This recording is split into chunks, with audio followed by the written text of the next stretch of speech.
सदैव शास्त्रों के वचनों को साक्षात्कार करके बोला है। एक होता है किताबी ज्ञान पढ़ लिख के बोलना, एक होता है जो पढ़ा उसी को जीवन में अनुभव किया। ये अनुभव किया हुआ ज्ञान। ये जो लोग प्रश्न करते हैं कि मैं अपने परिवार का पोषण करता हूं, धन कमाता हूं, बेटी बेटा पढ़ाता लिखाता हूं, इनके ब्याह करता हूं, भजन नहीं करता हूं तो कोई पाप भी नहीं करता, तो मुझे नरक क्यों मिलेगा? ध्यान से सुनिए। कह रहे हैं या ऐशाम पुरुषम साक्षादात्म प्रभमीश्वरम ना भजन्त्य वजानन्ति स्थानात् भ्रष्टा पतन्त्यधः। चाहे वो 4 वर्णों में किसी वर्ण वाला हो, 4 आश्रमों में किसी आश्रम वाला हो, वर्ण और आश्रम में रहने वाले हर व्यक्ति का कर्तव्य है भजन करना। भेजे ही गए हो भजन करने के लिए। ये मानव देह भोगों के लिए नहीं, यथावत धर्म पूर्वक भोग को भोगते हुए भजन करते हुए भगवत प्राप्ति करने के लिए। इस तन का एक ही फल है भजन। नर्तन कर फल विषय न भाई, भजी राम सब काम बिहाई। जो मनुष्य मानव देह प्राप्त करके भजन नहीं करता उसको इस बात का दंड मिलता है। वो अपने वर्ण आश्रम से भ्रष्ट होकर नीच योनियों में जाता है और बहुत कष्ट पाता है। क्यों? क्योंकि एक ही ये योनि है जिससे हम निकल पाएंगे 84 लाख योनियों में। भगवान ने कृपा करके दिया है। खास करके विवेकवान पशुवत मनुष्य जीवन व्यतीत करने वाले तो बहुत हैं विश्व में, जिनको कोई भगवान से मतलब नहीं। थोड़ा कुछ धार्मिक हुए तो नरक स्वर्ग तक की बात है। जीवन मुक्ति या भगवत साक्षात्कार ये तो बातें ही नहीं मिलेंगी। अगर कहीं मिलेंगी तो किसी भारत के ब्रह्म ऋषि का बीज बोया हुआ है तभी मिलेंगी, ये अन्यत्र नहीं है। जीवन मुक्त होना, तत्वबोध और भगवत प्रेम, भगवत साक्षात्कार ये केवल भारत की भूमि के ब्रह्म ऋषियों ने अनुभव किया। अन्यत्र तो बस स्वर्ग और नरक इन्हीं की चर्चा मिलेगी। अगर कहीं है तो किसी भारत के ब्रह्म ऋषि का बीज बोया हुआ है, वहां अन्यथा नहीं है। बड़े भाग्य हैं कि इस पावन भूमि में जन्म लेकर हम भजन करके भगवत प्राप्ति करते हैं। लोगों की मान्यता है हमारी कामना भगवान तो पूर्ण नहीं करते। कहां भगवान, कैसा भगवान, कौन भगवान? बाप को बाप नहीं मानोगे तो बाप को कुछ बिगड़ जाएगा क्या? सब मम प्री सब मम उपजाए। कैसे लोग अज्ञान में भटक रहे। तुम करो पापाचरण, तुम्हारी बात सुनेंगे। अच्छा यही सोचो, हमारे भारत का प्रधानमंत्री है, हर प्रयास करता है, कोई भी बने अपनी बुद्धि से प्रयास करता है भारत उज्जवल हो। यदि सत्य मार्ग का पथिक है, वो अपने कर्तव्य को समझता है तो ही सोचेगा भारत उज्जवल भविष्य वाला बने, भारत धनाढ्य बने, भारत एक बलवान देश बने, भारत की हर प्रजा सुखी रहे। इसके बाद उसी का बनाया हुआ कानून है। अगर इसके विपरीत ऐसा करता है कोई तो उसको इतनी सजा, उसको ये दंड, उसको ये दंड। ऐसे ही भगवान का विधान है। यदि आप धर्म मार्ग में चलोगे तो उज्जवल भविष्य वाले, आप अध्यात्म बल से बलवान, आप परमानंद की प्राप्ति करने वाले। आप विपरीत मार्ग में धर्म विरुद्ध चलोगे तो आपको रोग, शोक, दंड, चिंता, भय, शोक, नरक, मृत्यु ये सब प्राप्त होंगे। भगवान ने निर्णय कर दिया। अगर अब आप साबित हो चुके हो महापापी हो और आप राष्ट्रपति को प्रार्थना करें कि मेरी फांसी टाल दी जाए और उनकी मौत हो जाए, तो न्यायाधीश के द्वारा पास किया हुआ आपका फांसी का मृत्यु दंड भी टाल दिया जाएगा। ऐसे ही भगवान कह रहे सर्वधर्मान परित्यज्य, रास्ता बता रहे मामेकम शरणम ब्रज अहम त्वाम सर्व पापेभ्यो मोक्षयिष्यामि मा शुचा। ए भगवान ये पूर्ण कर दो। क्या किया तुमने भगवान के लिए? भगवान ने तुम्हें मानव देह दिया, भगवान ने प्रकृति दी, भगवान ने सब कुछ व्यवस्था की। तुम केवल पापाचरण करो, भगवान तुम्हारी नौकरी करे। तुम भगवान के अंश हो, भगवान ने तुम्हें देह दिया, भगवान ने प्रकृति दिया, तुम भगवान के लिए क्या कर रहे हो? तुम हमारी समाज के लिए जो भगवान ने रचा है उसके लिए क्या कर रहे हो? अपनी वासनाओं की पूर्ति। तो दंड नहीं भोगोगे और क्या भोगोगे? तुम्हारे गाली देने से भगवान कोई छोटे हो जाएंगे? तुम्हारे थूकने से आकाश गंदा हो जाएगा? तुम कर सकते हो तो सिर्फ अपना बुरा कर सकते हो और कुछ नहीं कर सकते। लिख लो हमारी बात। अगर कुछ भी मंगल हो रहा है तो भगवान के बनाए विधान से मंगल हो रहा है। संत समागम, हरिकथा, नाम जप, भगवत आराधना ये उनकी कृपा से हो रहा है। तुम कर सकते हो तो शब्द लिख लो, केवल अपना बुरा कर सकते हो, वही बुरा कर रहा है। भगवान को गाली दे रहा है, भगवान को नहीं मान रहा, नास्तिकता बढ़ रही, मनमानी भगवान ने मेरा कर्जा नहीं, कर्जा लेते समय भगवान से पूछा था, कर्जा लेते समय भगवान से विनय की थी, धर्म से चला है तू, भगवान की आज्ञा का पालन कर रहा है तू। अरे भगवान तो सबके पिता हैं, परम उदार हैं, गाली देने वाले को भी प्रकृति से नहीं रोकते कि इसको श्वास मत लेने देना, ये मुझे गाली देता है, नहीं, अच्छी ऑक्सीजन देते हैं, पानी देते हैं, भोजन देते हैं, उसके लिए पृथ्वी फट नहीं जाती है, उसको भी पृथ्वी अपनी गोद में रखती है, जो भगवान को गाली दे। कैसे नीच बुद्धि वाले अपना काम बनाने के लिए आए हो और अपना काम बिगाड़ रहे हो, जिनसे काम बनना है उन्हीं में नास्तिकता कर रहे हो। कौन है आधार यहां इस जगत का? वही सर्वाधार परमात्मा। तुम अंधे हो, दिखाई नहीं दे रहा? ये सूर्य किसके बल से तेजवान है, ये वायु किसके बल से चलती है, किसके बल से पृथ्वी, आप देखो किसके आदेश से हो रहा है। एक जरा सा झटका आता है, प्रांत का प्रांत चकनाचूर हो जाते हैं। वो सामर्थ्यशाली भगवान है, तुम्हारे कुछ कहने से होगा, चींटी की तरह पिस जाओगे। उसकी शक्तियां अनंत हैं होश में। अगर जीवन को मंगलमय सार्थक बनाना है तो एकमात्र भगवान की शरण है, और अगर कुछ भी और करोगे तो अपने को बर्बाद करोगे, सिर्फ बर्बाद करोगे, सिर्फ विनाश करोगे अपना, और कुछ मंगल नहीं कर सकते। भगवान का आश्रय ले लो, वो बहुत करुणामय है। ये जो पुरुष चारों वर्ण या चारों आश्रम में है, यदि भजन नहीं करते तो इस बात का दंड मिलेगा कि मानव देह तुम्हें मिला है भगवत प्राप्ति के लिए। देखो, बोले भला पिता अपना बालक का अहित चाहता है? हां, चाहता है। एक पिता के पुत्र ने किसी नाबालिग का बलात्कार करके उसको मार डाला। उससे वो समाचार वाला पूछता है कि आप अपने ऐसे पुत्र के लिए क्या बोलेंगे? तो बोले, यही बोलूंगा कि जल्दी से गिरफ्तार किया जाए और उसको फांसी की सजा दी जाए। मेरे बालक ने ऐसा अपवित्र कार्य किया, मैं कभी देखना नहीं चाहूंगा कि वो मेरे सामने आवे, उसको जल्दी से जल्दी पकड़ा जाए और ये जब एक साधारण पिता ऐसा बोल सकता है तो असाधारण पिता जो धर्म के विरुद्ध चलेगा, तिनकर काल रूप में भ्राता, वो भगवान साक्षात धर्म स्वरूप है। कोई धर्मात्मा पिता नहीं चाहेगा कि उसका पिता अपवित्र कार्य करे और उसे गले से लगाए।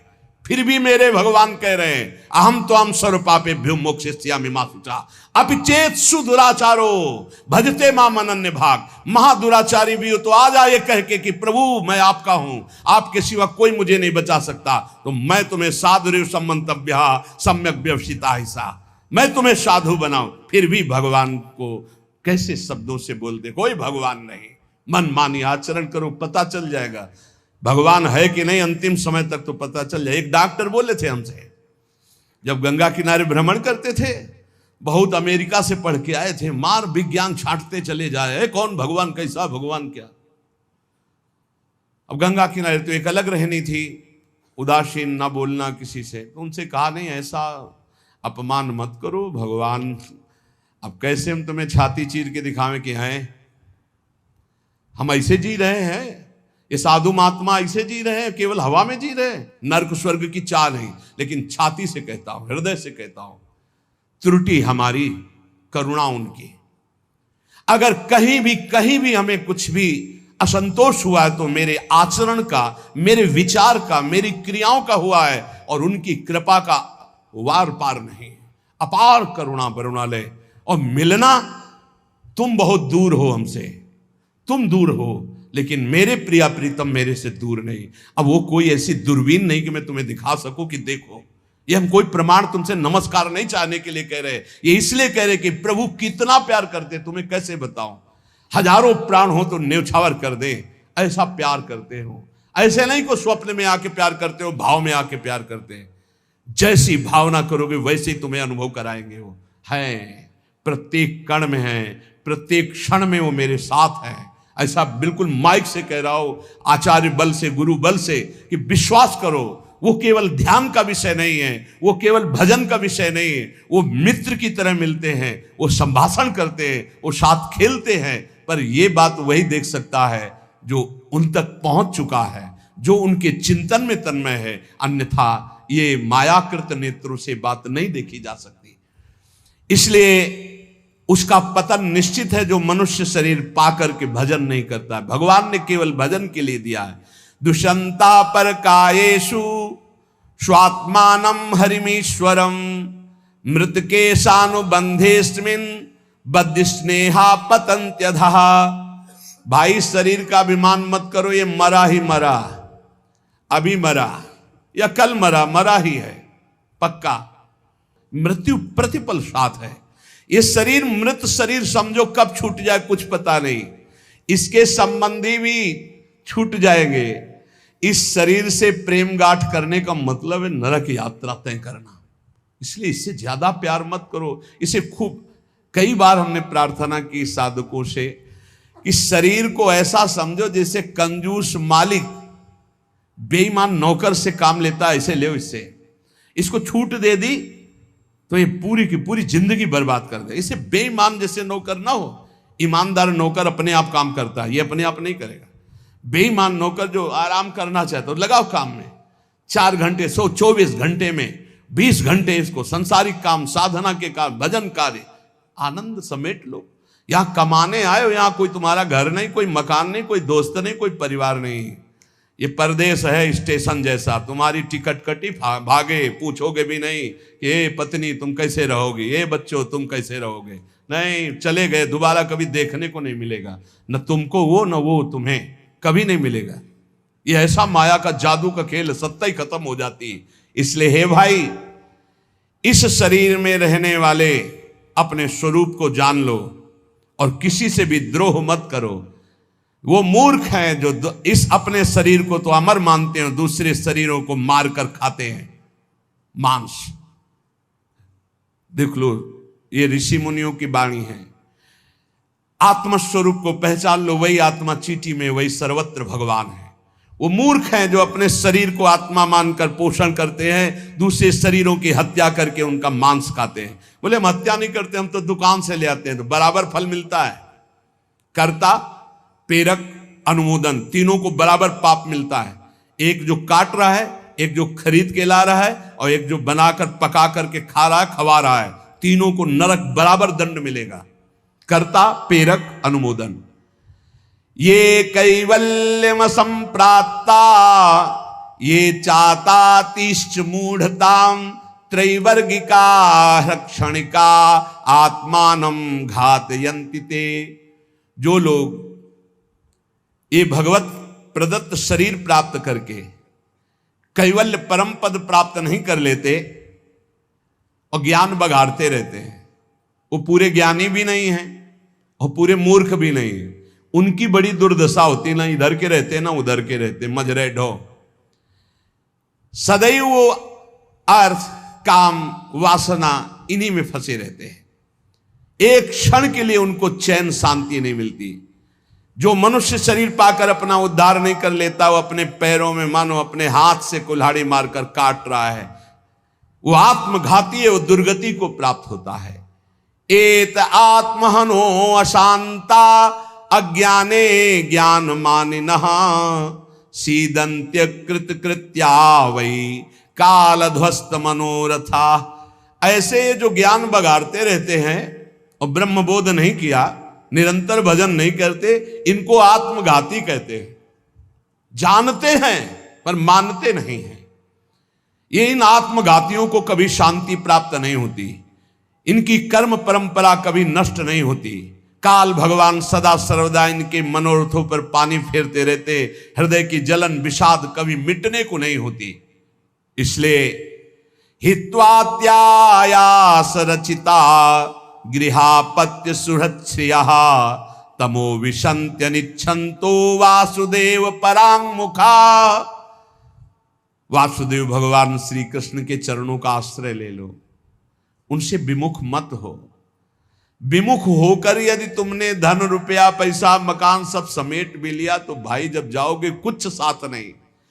एक बार कृष्ण कहा, एक बार राम कहा, एक बार राधा कहा, ये सत्य वस्तु तुम्हारे साथ जाएगी। इसलिए बार बार राम राम कृष्ण कृष्ण हरि हरि राधा राधा बोलते हुए अपना काम करो तो तुम्हारा लौकिक भी पुष्ट और पारलौकिक भी पुष्ट हो जाएगा।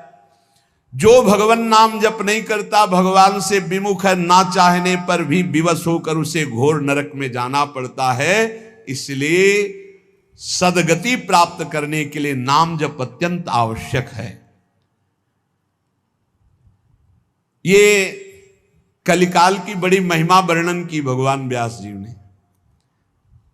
जो फल सतयुग में 10,000 वर्ष ब्रह्मचर्य रहकर दोनों हाथ उठाकर दाहिने पैर के अंगूठे के बल खड़े होकर भजन करने से मिलता था, ध्यान दीजिए कितना कलयुग का कृपा प्रसाद है। कलयुग को बहुत बुरा कहा जाता है, तो ये बात पक्का समझो, दो पक्ष सब में होते हैं, कृष्ण पक्ष और शुक्ल पक्ष, एक अंधेरे का पक्ष एक प्रकाश का।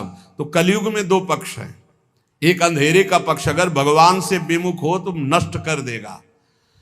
यहां कह रहे हैं भगवान महर्षि वेद व्यास देव जी, यत् कृते 10 वर्षैस्त्रेतायाम हायनेन तत् द्वापरे तश्च मासेन हरहोरात्रेण तत्कलौ तपसौ ब्रह्मचर्यस्य जपादेश्च फलम द्विजा प्राप्नोति पुरुषस्तेन कलिसाध्यति भासितम। सतयुग में 10,000 वर्ष ब्रह्मचर्य से रहकर दाहिने पैर के बल अंगूठे के खड़े होकर दोनों हाथ उठाकर मंत्र जपने से जो फल मिलता था वह त्रेता में 1 वर्ष ऐसी साधना, द्वापर में 1 मास 1 महीने, और कलयुग में 24 घंटे नाम कीर्तन करने से वो फल प्राप्त हो जाता है। सतयुग में 10,000 वर्ष तक, सोचो कितना बड़ा। कलयुग जैसा कलयुग समयुग आन नहीं, जो मन कर विश्वास, जो नर कर विश्वास, बहुत बड़ा लाभ कलयुग। 24 घंटे नाम कीर्तन से वो फल मिलेगा, जो बड़ी बड़ी तपस्याओं से, बड़े बड़ी साधनाओं से। बोले सतयुग बहुत श्रेष्ठ है, द्वापर त्रेता बहुत श्रेष्ठ है, हमें लगता कलयुग बहुत श्रेष्ठ है। धन्य है कलयुग जो 24 घंटे नाम कीर्तन से वो हजारों वर्ष की तपस्या का फल प्राप्त करा दे। भगवान व्यासदेव जी कहते हैं मैं कलयुग की पूजा करता हूं, मैं उसे सर्वश्रेष्ठ कहा कि सतयुग में ध्यान, त्रेता में यज्ञ, द्वापर में देवार्चन, ध्यायन कृते यजन यज्ञ त्रेतायाम द्वापरेर्चयन यदाप्नोति तदाप्नोति कलौ संकीर्त केशवम। जो सतयुग में ध्यान से, त्रेता में यज्ञ से, द्वापर में पूजा करने से मिलता था, कलयुग में केवल नाम कीर्तन से फल मिल जाता है। इसीलिए नाम संकीर्तनम यस्य सर्व पाप प्रणाशनम। कलयुग में सबसे बड़ी साधना नाम जप करो, नाम कीर्तन करो, लीला चरित्र गाओ, लीला चरित्र सुनो। जो इस कलयुग में अपना कल्याण नहीं कर पाया तो फिर और युग में कल्याण करना बड़ा कठिन। अंगूठे के बल खड़े होके देखो, कई मिनट खड़े रहोगे। ऐसे उपमन्यु आज बड़े बड़े महात्माओं के चरित्र आते हैं, 1000 वर्ष, 10,000 वर्ष ऐसे। अरे यही सौभरी ऋषि यमुना में डुबकी लगा के भजन करके देखो, कई मिनट करोगे। जल को स्तंभित कर दिया, समाधिस्थ। ऐसे ऐसे महात्मा, अपने लोग महात्मा कहते हैं अपने को। डुबकी लगा के 2 मिनट नहीं रुक सकते नीचे, वो समाधिस्थ हैं। मछली को देख के 50 ब्याह करते हो, तुम मोबाइल में देख के क्या करोगे, तुम्हारे क्या होगा। इसीलिए बहुत होश में। कलयुग में बहुत महानता है भगवत प्राप्ति की, बहुत सुविधा है भगवत प्राप्ति की, होश में हो जाओ तो। पर ये होश रहने नहीं देता। ये किसके होश उड़ाता है, इसका प्रवेश कहाँ है, बता चुके कई बार। मदिरा पान करने वाला, मांस खाने वाला, पराई स्त्री से व्यभिचार करने वाला, और स्वर्ण चोरी करने वाला, जुआ खेलने वाला, छल झूठ कपट रजोगुण, ये सब इसके स्थान है। नाम जप करो, पवित्र भगवत प्रसाद पाओ। कहाँ कलयुग है, आनंद ही आनंद। बोलो यहां कितनी देर कलयुग लगा तुम्हारे ऊपर, आनंद ही आनंद है। कलयुग समजुग आन नहीं, जो नर कर विश्वास, गाय राम गुण गण विमल भवबिन तरह प्रयास। कितना बड़े कलयुग केवल नाम आधारा, कोई बात और हो ना हो, राधा राधा राधा पार हो गए। सुखस्यांतरम दुखम दुखस्यांतरम सुखम पर्यायेणोपसर्पन्ते नरम नेमि मरा इव। भाई जैसे रात के बाद दिन आता है, दिन के बाद रात आती है, ऐसे तुम सुख में हो तो दुख आने वाला है, तैयार हो जाओ। और दुख में हो तो सुख आने वाला है। सुखम शांतरम दुखम, दुख शांतरम सुखम, भगवान व्यासदेव जी कह रहे हैं। ये पक्का तुम्हारे पूरे जीवन क्रम लगा रहेगा, क्योंकि तुम्हारा प्रारब्ध रच चुका है। सुख के बाद दुख, दुख के बाद सुख, ऐसा चलेगा। ये चक्र की तरह चलता रहता है। इसलिए तुम सुख में भूलो नहीं और दुख में प्रभु को भूलो नहीं। नाम जप निरंतर करो तो सुख दुख से परे हो जाओगे। जातस्य नियतो मृत्यु पतनम च तथोन्नते विप्रयोगावसानस्तु संयोगा संचया क्षयः विज्ञायना बुधा शोकम न हर्षमुपयान्ति ये तेषामेवे तरे चेष्टाम शिक्षन्ता संति तादृशा। हे भाई, मेरी बात सत्य मान लीजिए। जातस्य नियतो मृत्यु, तुम्हारा शरीर जन्म लिया है ना, मरेगा पक्का। कल एकांतिक में एक भाई से पूछा, प्रश्न कर रहे थे, भाई तुम्हें कभी आता है कि मरोगे? बोले नहीं। हमारा सत्संग सुनना रोज मिलेगा ये आपको। सत्संग में एक बार तो रोज आएगा कि तुम मरोगे, नहीं आएगा? रोज आता है। आपका तो अभ्यास बन गया होगा सुनने का कि मरने वाली बात तो रोज आती है। यही हमको संभालेगी, क्योंकि जाना है। जो संभलते नहीं हैं वो लड़खड़ा के गिर जाते हैं। रोज संभलना है, मरना है। जातस्य नियतो मृत्यु पतनम च तथोन्नति। अगर शरीर जन्मा है तो मरेगा आज, नहीं तो कल तैयार हो जाओ। जाना है, जाना है। कब जाना है पता नहीं है। फांसी वाले को तो समय बता दिया जाता है कि कल 12 बजे होगी, अपने को अपना ये भी समय नहीं पता है, पता नहीं कब जाना है। उसे पता हो जाए तो अच्छा रहता है। सब डर जाते कि इतना रह गए। बर्थडे कोई तो मनाता नहीं, शोक डे जरूर मनाता, लेकिन अब पता नहीं इसलिए बर्थडे मना रहे हैं। वैसे तो नहीं मनाना है, नहीं मनाना है। मनाना है गुरु प्रदत्त जन्मदिन। जिस दिन से दीक्षा हुई वही दिन हमारा सार्थक है। और यदि मनाना है तो नाम कीर्तन करके मनाना है। बर्थडे कैसे मनाया जाता है जानते हो? प्रिया प्रीतम को विराजमान करो, श्रृंगार करो, ब्याहुला करो और रात भर कीर्तन करो और खूब सबको पकवान पवाओ और जय जयकार लगाओ। हम कह रहे रोज बर्थडे मनाओ, बहुत बढ़िया है भैया। इस तरह का बर्थडे, इस तरह का बर्थडे। खोल रहे हैं शराब, गंदी गंदी सब खान पान और नाच रहे हैं, और ये कोई बर्थडे? समय नष्ट कर रहे हैं। कितना कीमती, राधा राधा राधा, कितना कीमती समय आप कैसे नष्ट करो? बहुत लोभ लगता है। इतना कीमती, एक श्वास खरीद नहीं सकते 50 वर्ष की कमाई में। 50 वर्ष की कमाई की जो श्वासें तुमने व्यर्थ की, सब श्वासों के द्वारा जो आपने धन एकत्रित किया, एक श्वास नहीं खरीद सकते। ऐसा कीमती श्वास राधा राधा। कह रहे हैं नित्य ये ध्यान रखो कि शरीर जन्मा है तो मरेगा। कुछ अच्छा नहीं लगेगा ये बात ध्यान रखने पर, नहीं लगता अच्छा, कुछ अच्छा नहीं लगता। बस यही लगता है कि एकांत हो जाए, कितना भजन कर ले, बस यही सार्थक है। जीवन की सार्थकता नाम जप कर लो। मरना है यार, कोई साथ नहीं जाने वाला। और आपको अनुभव की बात बता रहे, सब अपने लिए तुमसे प्यार करते, तुम्हारे लिए कोई प्यार नहीं करते। किसी ने हमसे कहा कि आपको तो बहुत लोग प्यार करते हैं। हम कहा आपकी नजर में, हमारी नजर में नहीं। वो कहा क्यों, आपको ऐसा क्यों नहीं लगता? हम कहा हमें इसलिए नहीं लगता कि सब अपने लिए हमें प्यार करते हैं। हमारे लिए तो प्रिया जो प्यार करती है, सिर्फ प्रिया जो, वो हमारे लिए प्यार करती है। सब अपने लिए, हमारे लिए नहीं। हमारे लिए तो प्यार करते तो पहले भी प्यार होता ना, नहीं हुआ। हमारे लिए तो प्रिया जो पहले भी प्यार करती थी, अब भी प्यार करती है, और वो करती ही रहेंगी क्योंकि उनका स्वभाव है ऐसा। संसार का प्यार भगवत समर्पण करने के लिए हमें मिल रहा है। आपका प्यार लिया प्रियाजू के चरणों में समर्पित, हमारे लिए नहीं, हमारी प्रियाजू के लिए। हमारे लिए प्यार सिर्फ हमारी प्रियाजू का है। आप प्यार करते हैं प्रियाजू के लिए, आप प्यार करते हैं, उस प्यार को प्रियाजू के चरणों में हम चढ़ाते हैं। वो प्यार मेरे लिए नहीं, वो प्रियाजू के लिए, जिससे आपको प्रियाजू कृपा करके प्यार करें, आपका दुख नाश करके परम सुख प्रदान करें। तो हे भाई, जिसका जन्म हुआ उसकी मृत्यु निश्चित है, और जिसकी आज उन्नति है कल उसकी मृत्यु, उसका विनाश, उसका पतन। यही खेल है मृत्यु लोक का। ये बात परसों सत्संग में कही थी। पहले ये नहीं था और बाद में भी ये नहीं रहेगा। हे अर्जुन, ये बीच में दिखाई दे रहा है, इसलिए इस पर विश्वास नहीं। कभी भी उन्नति को उन्नति रूप में स्थायी कहीं नहीं पाया।